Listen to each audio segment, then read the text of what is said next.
In my most recent trip to Vietnam, we visited the city of Can Tho. Can Tho is the largest city in the Mekong River Delta, and there's a variety of food to choose from as the region has foods from the Vietnamese but also the Chinese and Khmer Cambodian cultures. We decided to get as authentic local food as you can get, which is when we ran across this restaurant that serves fresh snake and turtle on their menu. Restaurants like this are easy to find, and you will come across many when traveling in certain regions of Vietnam, such as Can Tho, which is why it is extremely important to do your research ahead of time to know what to expect and make informed decisions during your trip. Warning: the following contains scenes of eating snakes and turtles, including still pulsating flesh. You have been warned. Oh, was that inside the snake? Yep, that's it. Oh, so we got baby snakes.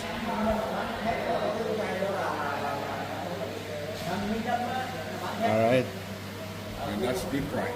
And the other one is, okay. It's just fried.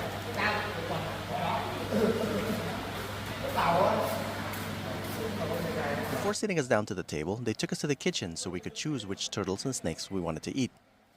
These are some Asian swamp eels, also known as rice eels. And although we wanted to try a little bit of everything, we had to pass to focus on what's coming up.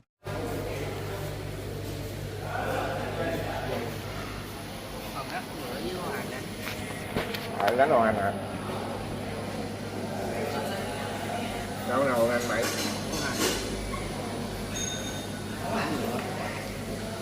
Mưa hả? Nấu đồ anh đã coi lại.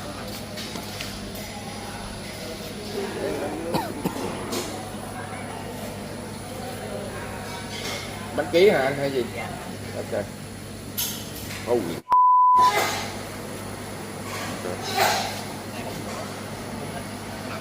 This one is not venomous. I figured it. Yeah, There was it's more not than one. venomous. Yeah, it's not venomous. So, but this one is. That one is. Nhớ. Ký nhớ. Ký 700. 700 hả? Ok. Dạ. Ok, rồi cho ông bàn 10 người. Rồi đợi sẵn sàng đi rồi. 5 ký đi hả? Hả? 5 ký đi. 5 ký đi. Con này bao nhiêu lạng? Chắc ba con này chắc trên ký rồi. Vậy hả? Nhưng mà đừng có giết được không? Dạ được. Rồi đợi chút cho tụi nhỏ tới nó coi. Nha. Dạ. Wait, what are they doing? They just separate it because that's what we take. I got it. That's 3 of them. That's the link, you know? Also, they charge us. Ba ký. And then they prep one. Bự ra số nhỏ ký 300. Ba bự ra chắc thịt là ngon. 400 ký à. Ba bự dai. Đau lên tỏ. Dạ dạ để mang. And then the next one is a soft shell food. Ký luôn. Ký luôn. Đấy lên để cho trên. Vô trong đó hả? Kia con này để ra. Không anh? Con này có cắn chết người không? Dạ không. Lấy con này. Con không ăn trứng đâu nha cậu. Không trứng à? Chứ không ăn con được hay Không, con không ăn trứng đâu. Bữa trước ăn lần rồi nó xém tí nó lật nhựa đó. Để nó bật ra. Dạ con này cũng được. Lấy từ đi. Cái. Dạ Dạ đem lên chứ.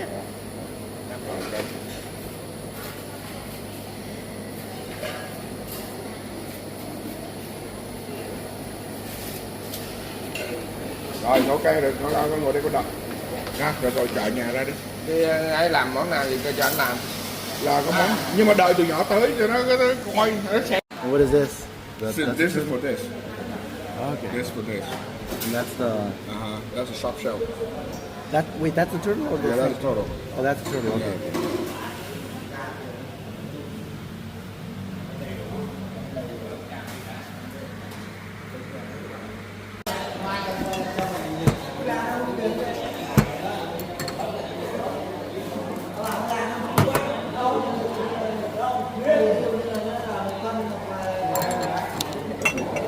Nó phải đưa lâu chút nó mới mềm.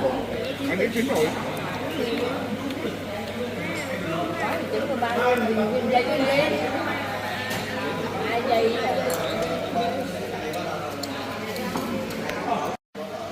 Okay. Did it stop? Oh no, it's still beating.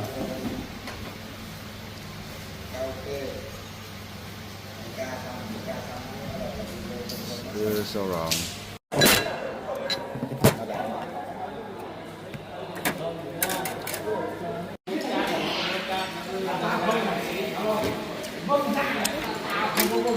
Too hot.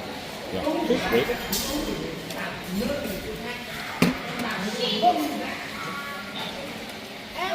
Oh, it's soft shell turtle.